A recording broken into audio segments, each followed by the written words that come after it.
5 जुगाड़ू बहू का नदी के अंदर घर, रसोई और खेती। अरे मेरी जुगाड़ू बहुओं, आज तुम्हारे ससुर का हरी साग खाने का मन कर रहा है। तुम पांचों ने नदी में जो खेती की है ना, जरा वहाँ से हरी साग और कुछ टमाटर लेती आओ। जी माँ जी, मैं और पूर्वी अभी नदी में जाकर अपने खेत से सब्जियां लेकर आते हैं। इतना कहकर सेजल और पूर्वी नदी के बीच एक पत्थर पर बने अपने घास और हरे बांस के घर से बाहर निकलती हैं और ऑक्सीजन सिलेंडर और स्विमिंग सूट पहनकर नदी में छलांग लगाती हैं और नदी की तल में ढेर सारे टमाटर और साग उगे हुए होते हैं। दीदी, मैं सोच रही हूँ हमने जो नदी में टमाटरों की खेती की है, इन टमाटरों को लेकर चलते हैं। मैं शाम को बढ़िया सी मीठी चटनी बनाऊंगी। हाँ हाँ, साग भी ले लेते हैं, टमाटर भी ले लेते हैं। हम रात में आलू की पूरी बना देंगे, सभी चटनी के साथ खाएंगे। इतना कहकर सेजल और पूर्वी अपनी नदी की खेती से ढेर सारे टमाटर और हरी साग तोड़ती हैं और नदी के बाहर अपने जुगाड़ू घर में चली जाती हैं। क्या सच में नदी के अंदर खेती, घर और रसोई बनाई जा सकती है? हमारी 5 जुगाड़ू बहुओं ने तो बनाया है। चलिए जानते हैं आखिर नदी के अंदर घर, रसोई और खेती हमारी 5 जुगाड़ू बहुओं ने कैसे की। बंजर सूखे खेत में चिलचिलाती धूप में राघव, गौरव, विकास और अमित हल चला रहे होते हैं। गौरव, थोड़ा जोर लगा, हल आगे नहीं बढ़ रहा है। भैया मैं पूरी ताकत से ठेल रहा हूँ, पता नहीं क्यों हल आगे नहीं बढ़ रहा है। भैया, हमारा हल भी आगे नहीं बढ़ रहा है, जमीन में अटक गया है। लगता है अब हमें हमारी करीबी से छुटकारा मिलेगा। जरूर हमारे खेत में कुछ होगा जिसमें हल फंसा है। चलिए देखते हैं। कहीं हमें खजाना मिल जाए तो मजा आ जाएगा। फटे पुराने कपड़े पहने हुए 5 भाई अपनी पत्नियों के साथ झिलचिलाती धूप में अपने खेत की मिट्टी हटाने लगते हैं और वहाँ से जमा हुआ बुरबुरा पत्थर निकलता है। ये क्या? ये तो सिर्फ मिट्टी है। एक समय में ये खेत सोना उगलती थी और इस गर्मी और हमारी बदकिस्मती की वजह से आज इस खेत की मिट्टी अंदर ही अंदर जमकर ईंट बनती जा रही है। 5 भाई उदास होकर अपने खेत से अपनी पत्नियों और बच्चों के साथ अपने छोटे से घर में वापस आ जाते हैं और घर में रामलाल और शारदा चारपाई पर बैठकर हाथ के पंखे से खुद को हवा कर रहे होते हैं। क्या हुआ बच्चे, तुम लोग पसीने से इतना तरबतर हो और इतना उदास क्यों हो? पापा जी, हमारे खेत में हल तक नहीं चल रहा है। बिना सिंचाई के हम खेती नहीं कर सकते। इस साल भी बारिश की कोई संभावना नहीं है और हमारे गांव में कोई नदी भी नहीं है, ना ही कोई नहर है। एक नदी है, वो गांव के बाहर है। वहां से पानी लाकर यहाँ तक सिंचाई करना भी संभव नहीं है। आप लोग उदास मत हो, भगवान के घर में देर है अंधेर नहीं।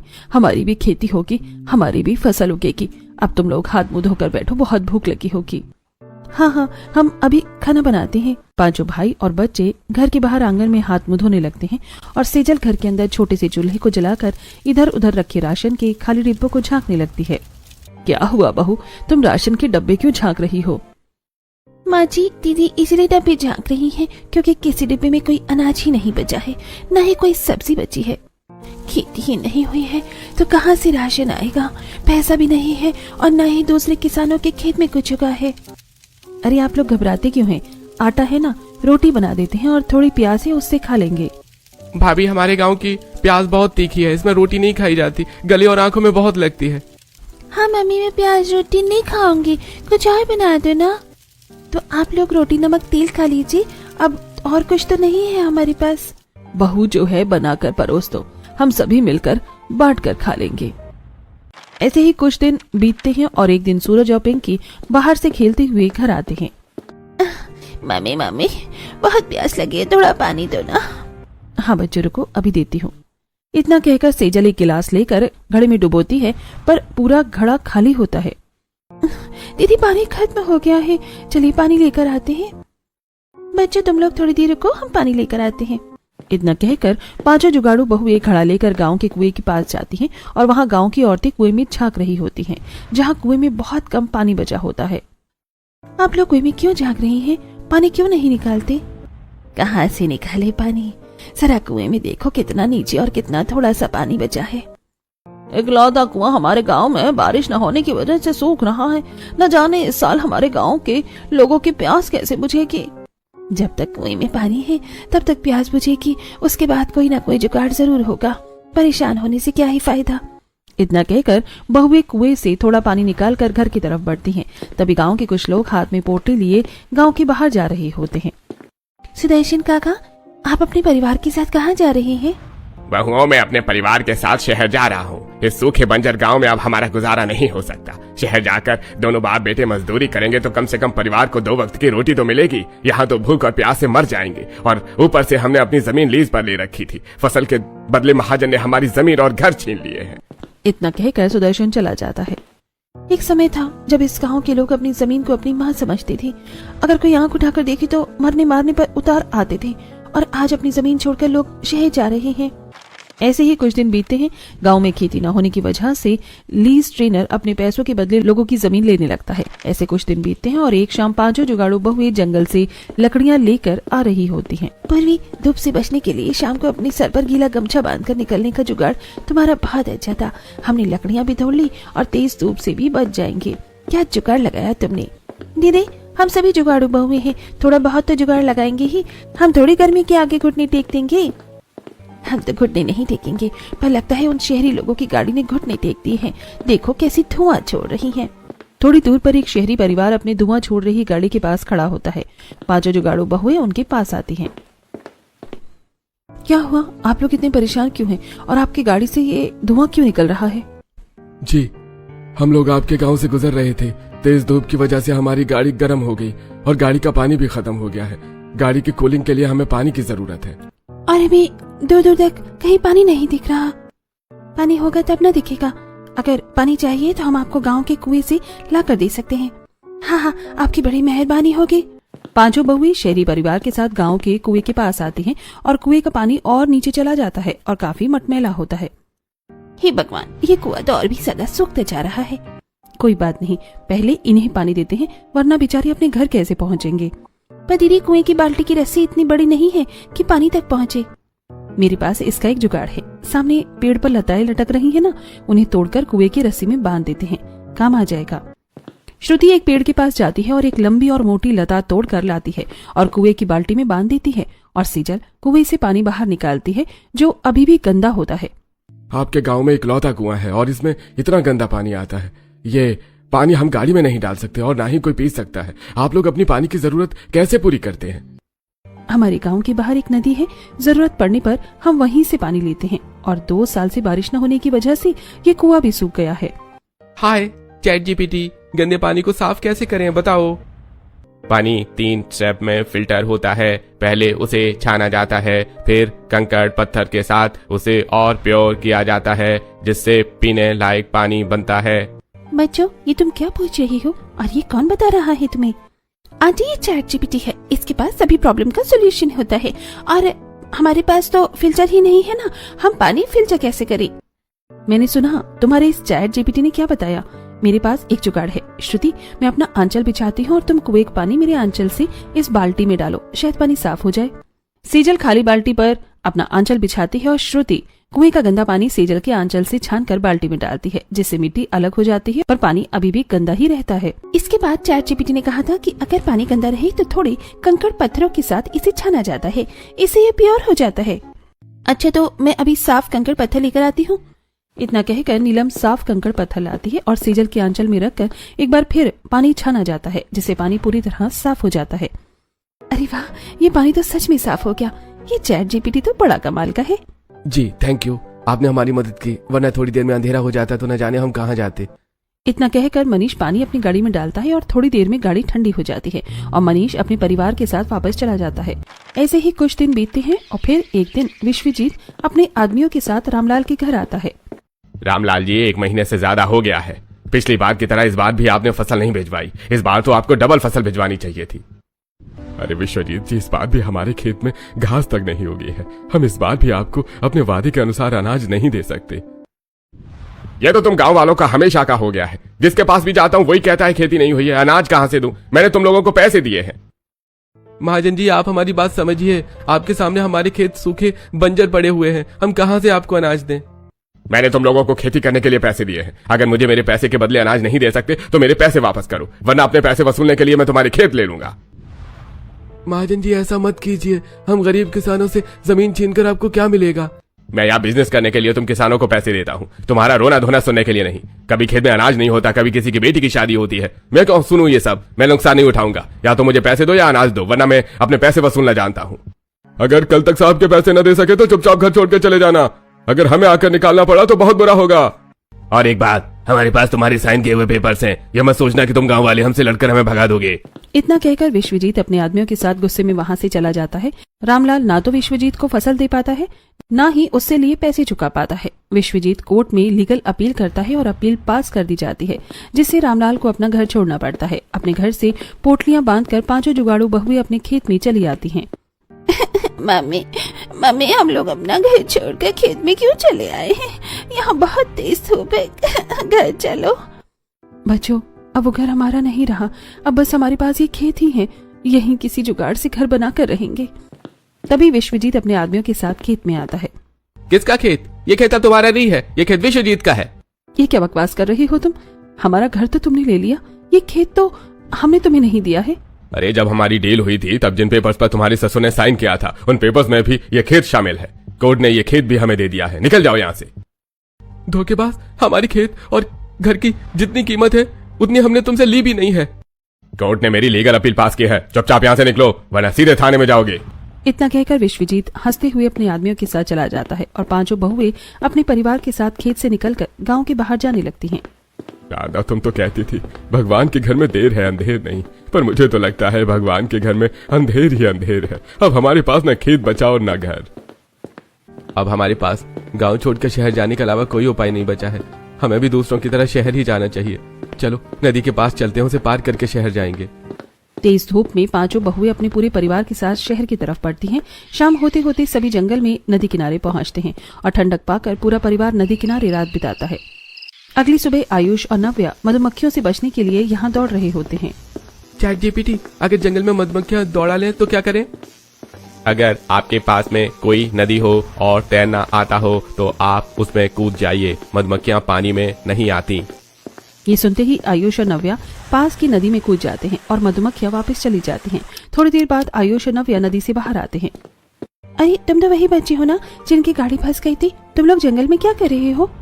हम तो इस जंगल में पिकनिक मनाने आए थे, तभी मधुमक्खियां हमारे पीछे भागने लगी।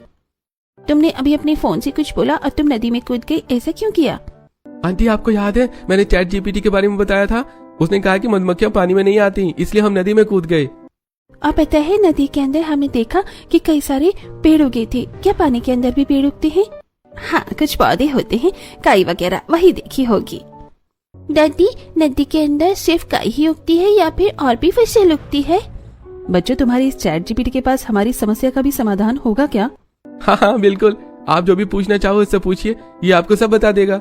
हम किसान हैं, हमसे हमारी जमीन छीन ली गई है और हम नदी के किनारे फंसे हुए हैं। अब हम क्या करें? अपनी समस्या को एक नया रास्ता बनाइए। आप किसान हैं, जमीन छीन गई है और नदी किनारे हैं, तो नदी में खेती शुरू कीजिए। ये क्या कह रहा है? नदी में खेती? चैट जीपीटी मजाक नहीं करता। अगर ये बता रहा है तो नदी में खेती जरूर हो सकती है। मुझे विश्वास नहीं है, ये पागल है। नदी में कोई फसल कैसे उगेगी? दादी, अगर चैट जीपीटी बता रहा है तो जरूर हो सकता है। एक मिनट, चैट जीपीटी, अच्छे से बताओ नदी के अंदर खेती कैसे की जाती है? हाइड्रोपोनिक्स एक तकनीक है जिसमें बिना मिट्टी के पानी में पोषक तत्व मिलाकर फसल उगाई जाती है। इस तकनीक से पानी के अंदर भी खेती संभव है। पांचों जुगाड़ू बहुएं ध्यान से पूरी जानकारी सुनती हैं और आपस में बात करती हैं। माँ जी, मुझे लगता है नदी के अंदर खेती हो सकती है। हम नदी में खेती करेंगे। बहुओं, तुम पागल हो गई हो? नदी में तुम लोग खेती कैसे करोगी? शारदा, ये आधुनिक बातें हैं। अगर बच्चे बता रहे हैं तो जरूर कुछ सच होगा। अब हम शहर नहीं जाएंगे। वो सामने नदी में जो बड़ा सा पत्थर है, हम उस पर अपना जुगाड़ू घर बनाएंगे। सोचिए, नदी किनारे इतनी ठंडक है तो उसे पत्थर पर कितनी ठंडक होगी। सेजल और पूर्वी जंगल से कुछ बांस उखाड़ती हैं और दो बड़े बांस में छोटे छोटे बांस बांधकर नदी के पत्थर तक एक पुल बनाते हैं और नीलम जंगल से ढेर सारी बांस और मोटी लताएं लाकर बांसों को बांधकर दीवार बनाने लगती है। आप लोग तो पसीने से भर गए हैं, हम भी आपकी मदद करते हैं। राघव और नीरज जंगल से बांस उखाड़ कर लाते हैं और गौरव और अमित बांस को छोटे छोटे टुकड़ों में काटकर घर बनाने में मदद करते हैं। थोड़ी देर में हरी बांस, घास और कच्ची बेल से पांचों जुगाड़ू बहुएं नदी में अपना घर बना लेती हैं और बाहर एक छोटा सा मिट्टी का चूल्हा बनाकर उसके ऊपर छत और चिमनी बनाती हैं। वाह बहुओं, तुमने तो रात होने से पहले ही इतना अच्छा घर बना लिया। घर के अंदर काफी ठंडक है। बापूजी, हरी बांस में पानी होता है, इसीलिए घर ठंडा है और मजबूत भी है। और अगर नदी का पानी बढ़ता है तब भी हमारा घर डूबेगा नहीं। बहुओं, तुमने घर तो बहुत अच्छा बना लिया है, पर मुझे नहीं लगता कि नदी में खेती होगी, और जब तक खेती नहीं होगी तब तक हम क्या खाएंगे। माँ जी हम नदी के बीच में हैं, यहाँ मछलियाँ हैं, हम कुछ दिन मछली खा सकते हैं और आसपास जंगल है, वहाँ से फल भी खा सकते हैं जब तक हमारी खेती में फसल भी आ जाएगी। दीदी चलिए अब नदी के अंदर बीज बोते हैं, हमारे पास थोड़ी टमाटर और साग है, सबसे पहले इन्हें ही बोते हैं। इतना कहकर पांचों जुगाड़ू बहुएं अपनी पोटली खोलती हैं और टमाटर और साग लेकर नदी में छलांग लगाती हैं। नदी की तलहटी में पहुंचकर बहुएं बीज लगाना शुरू ही करती हैं, तभी सबकी सांस फूल जाती है और सभी ऊपर आ जाती हैं। हम पांचों एक साथ नदी में जाएंगे तो सबकी सांस एक साथ फूल जाएगी। हम बारी बारी जाएंगे, मैं पहले जाकर एक तरफ बीज बोकर आती हूँ, फिर दूसरी तरफ बो देंगे। इतना कहकर पांचों बहुएं पत्थर पर चढ़ जाती हैं और एक एक करके नदी में छलांग लगाकर नीचे जाकर बीज बोती हैं। वहीं दूसरी तरफ पांचों पति मछलियां पकड़ते हैं और रात में बहुएं नदी में बनाई अपनी रसोई में मछली पकाकर सभी के साथ खाती हैं और अपने ठंडे घर में मुलायम घास के बिस्तर पर सो जाती हैं। और फिर अगली सुबह माँ रात में आपके इस पास के बने जुगाड़ू घर में मुलायम घास के बिस्तर पर क्या मस्त नींद आई माँ। मम्मी मैंने तो बहुत प्यारा सपना देखा। मैंने देखा कि हमारा घर नदी के अंदर है और हम उसी में तैरते हुए मस्त खाना खा रहे हैं। हाँ मैंने भी कुछ ऐसा ही सपना देखा, बड़ी मीठी नींद आई, बिल्कुल भी गर्मी नहीं थी। बहू कल तो हमने सिर्फ सूखी मछली खाई, पर ऐसे कब तक चलेगा, थोड़ा अनाज भी जरूरी है, सिर्फ मछली खाते रहना ठीक नहीं है। माँ जी सही कह रही हैं आप लोग थोड़ा इंतजार कीजिए, हम जंगल से कुछ फल लेकर आते हैं। इतना कहकर पांचों बहुएं अपने पति के साथ जंगल में आती हैं और थोड़ी दूर पर उन्हें नारियल, केले और आम के पेड़ दिखते हैं। नदी किनारे होने के कारण इस जंगल के पेड़ों पर फल उगे हुए हैं, हम कुछ फल तोड़ लेते हैं। आम और केले तो हम तोड़ लेंगे, पर पीने के लिए नारियल पानी भी चाहिए, उसे कैसे तोड़ेंगे? भैया इसका जुगाड़ मेरे पास है, हम अपने पैरों में लंबी बेल बांध लेते हैं, जिससे पकड़ मजबूत होगी। या एक लंबी बांस पर नुकीला पत्थर बांधकर नारियल पर मारेंगे तो नारियल कटकर नीचे गिर जाएगा। पेट पर चढ़ने से अच्छा है कि हम लंबी बांस पर नुकीला पत्थर बांधकर नारियल तोड़ लें। नीचे गिरते ही नारियल टूट जाएगा और हमें नारियल का पानी निकालने में आसानी होगी। सेजल और पूर्वी पत्थर मारकर आम तोड़ते हैं और राघव और गौरव केले के पेड़ पर चढ़कर केले तोड़ते हैं और नीलम और विकास लंबे बांस पर नुकीला पत्थर बांधकर नारियल तोड़ते हैं, जिससे नारियल जमीन पर गिरने लगते हैं और खाने पीने का अच्छा जुगाड़ हो जाता है। हमने आज के खाने पीने का जुगाड़ तो कर लिया, पर हमें अभी भी पैसों की जरूरत है। हम ये फल और मछलियाँ गाँव में बेच सकते हैं। और देखिए उस पेड़ पर मधुमक्खियों का छत्ता है, अगर हम धुआं करके मधुमक्खियों को भगा दें तो शहद भी बेच सकते हैं। बहुत बढ़िया, आप लोग ये फल और नारियल लेकर घर जाइए और हम मछली, शहद और फल बेचकर कुछ पैसे लेकर आते हैं। पांचों बहुएं नदी में बने अपने जुगाड़ घर पर लौट आती हैं। वहीं दूसरी तरफ पांचों भाई मछली, शहद और फल लेकर गांव के बीच में बैठ जाते हैं। हमने इन चीजों पर कोई पैसे खर्च नहीं किए हैं, इसलिए हम इन चीजों को बहुत कम दाम में बेचेंगे ताकि गांव का हर गरीब किसान, मजदूर ये सब खरीद सके। वैसे भी हमें बस थोड़ा आटा दाल चाहिए ही। थोड़ी देर में गांव वाले भीड़ लगाकर मछली, शहद और फल खरीदने लगते हैं। वहीं दूसरी तरफ सेजल और श्रुति नदी में छलांग लगाती हैं, जहां मछलियां उनके बोए हुए बीज खा रही होती हैं। ये देखकर दोनों तुरंत ऊपर आ जाती हैं। क्या हुआ दीदी, आप लोग इतनी जल्दी बाहर आ गए? हम तो अपनी खेती देखने गए थे, पर मछलियों ने तो सारे बीज खा लिए हैं। हमने ये सोचा ही नहीं कि नदी के अंदर मछलियां भी अनाज खाती हैं। हमें मछलियों को रोकने के लिए कुछ करना पड़ेगा और बाद में भी फसल को छोटे जीवों से बचाना होगा। मछलियों को रोकने के लिए मेरे पास एक जुगाड़ है। अगर हम मोटी बेलों से एक अच्छा सा जाल बना लें और उसे अपनी नदी की खेती के आसपास मजबूती से बांधे तो मछलियां अंदर नहीं आ पाएंगी।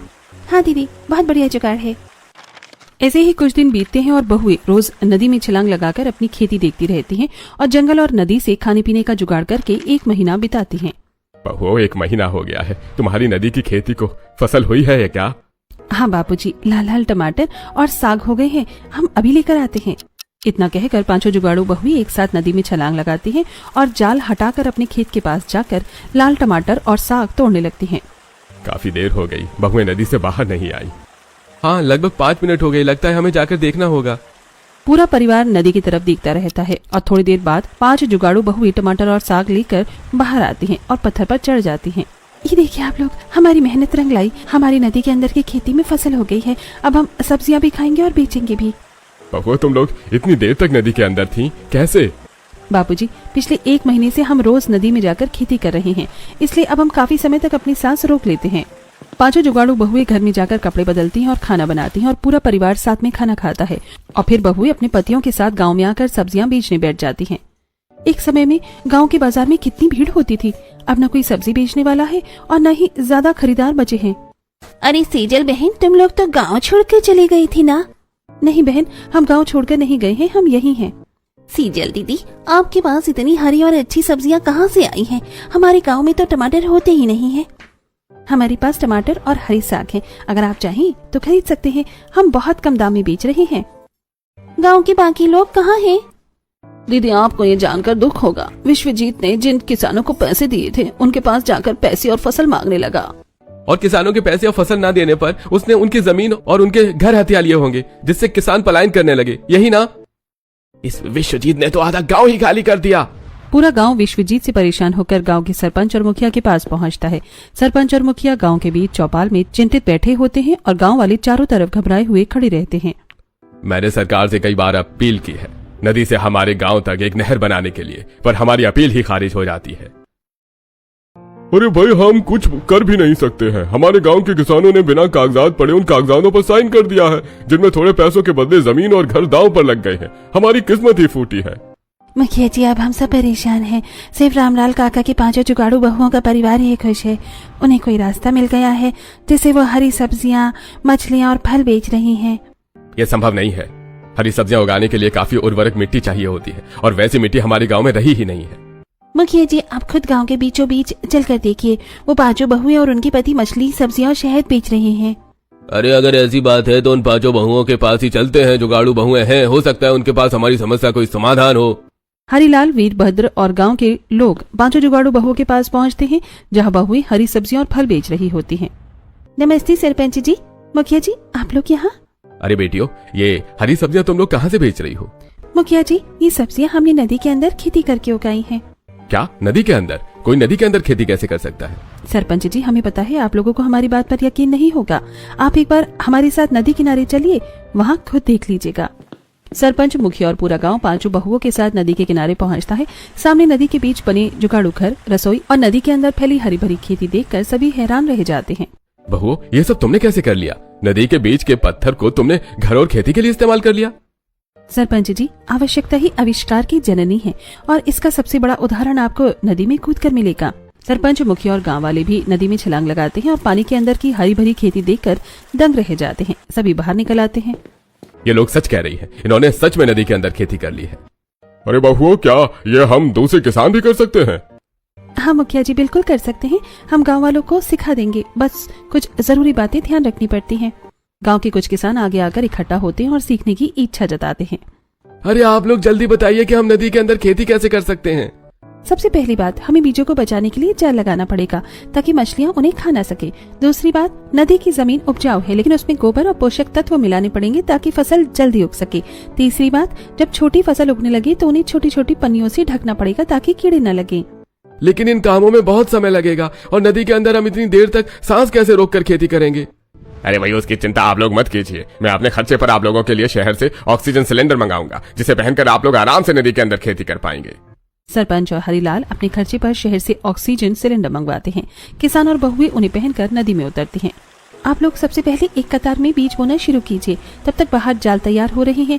बीज बोने के बाद हम ऊपर से जाल लगा देंगे। अरे भाई, ठीक है सेजल बेटी, हम समझ गए। गांव के सभी किसान मिलकर नदी की तलहटी में एक कतार में अलग अलग सब्जियों के बीज बोते हैं और बेलों की मोटी जाल से उन्हें ढक देते हैं। कुछ दिन बीतते हैं और नदी के अंदर हरी भरी सब्जियां लहराने लगती हैं। शारदा, रामलाल, तुम्हारी बहुएं सच में बहुत जुगाड़ू हैं। उनके जुगाड़ू और किसानों की मेहनत से हमारे गांव में जहां कभी टमाटर नहीं उगते थे, वहां आज गाड़ी भर के टमाटर हैं। मैं इन्हें शहर ले जाकर बेचूंगा और पैसे सबको बराबर बांट दूंगा। गांव वाले दिन रात मेहनत करते हैं और नदी के अंदर खेती बढ़ती रहती है और धीरे धीरे सभी किसान विश्वजीत को किश्तों में पैसे देने लगते हैं। मेरा प्लान चौपट नहीं हो सकता। इन किसानों के पास पैसे कमाने का एकमात्र जरिया इनकी खेती है, जो मैंने गांव में नहर बनने के प्रोजेक्ट को पूरी तरह से खत्म कर दी है। फिर इन किसानों के पास पैसे कहां से आ रहे हैं? मालिक, ये किसान रोज नदी किनारे जा रहे हैं और पूरा दिन वहीं रहते हैं। लगता है वहीं कुछ गड़बड़ है। तो अब तक बताया क्यों नहीं बेवकूफ? चलो नदी के पास। विश्वजीत अपने आदमियों के साथ नदी किनारे पहुंचता है और पेड़ के पीछे छुप जाता है। ये कैसे हो सकता है? टोकरियां भरकर टमाटर, बैंगन, भिंडी ये लोग नदी के अंदर से कैसे निकाल रहे हैं? लगता है इन्होंने नदी के अंदर खेती कर ली है। बहु, सब्जी तो ठीक है, लेकिन हमें अनाज की भी जरूरत है। इसका कोई जुगाड़ नहीं है क्या? बिल्कुल है मुखिया जी, हमारे पास काफी खाली नारियल के खोल हैं। हम उनमें मिट्टी भरकर बांस के ढांचे पर लगाएंगे और उसमें चावल के बीज बोएंगे। 5 जुगाड़ू बहुएं बांस से एक बड़ा ढांचा बनाती हैं और उसे नदी में उतरकर नारियल के खोलों में मिट्टी भरकर चावल के बीज लगाकर ढांचे में रख देती हैं। क्या इससे चावल की खेती हो जाएगी? हाँ सरपंच जी, चावल तो पानी में ही उगता है। चावल पानी में खराब ना हो इसलिए हमने ये जुगाड़ लगाया है, और इस खेती में हमें ऑक्सीजन सिलेंडर की भी जरूरत नहीं है। ये लोग अगर ऐसे ही सफल होते रहे तो मेरी पूरी प्लानिंग का सत्यानाश हो जाएगा। आज रात ही इनकी फसल बर्बाद करनी होगी। हम नदी में जहरीले केमिकल मिला देंगे, इनकी सारी फसल खराब हो जाएगी। अरे बेवकूफ, ये नदी है, कोई तालाब नहीं है। नदी की सारी मछलियां भी मर जाएंगी और दूसरे गांव के लोग भी। तो मालिक हम क्या करें? 10 पिराना मछलियां लेकर आओ और उन्हें नदी में छोड़ दो। कोई भी नदी के अंदर जाने की हिम्मत नहीं करेगा और पिराना मछलियां इनकी फसल भी खा जाएंगी। रात के अंधेरे में विश्वजीत के आदमी 10 पिराना मछलियां लेकर आते हैं और चुपके से नदी में छोड़ देते हैं।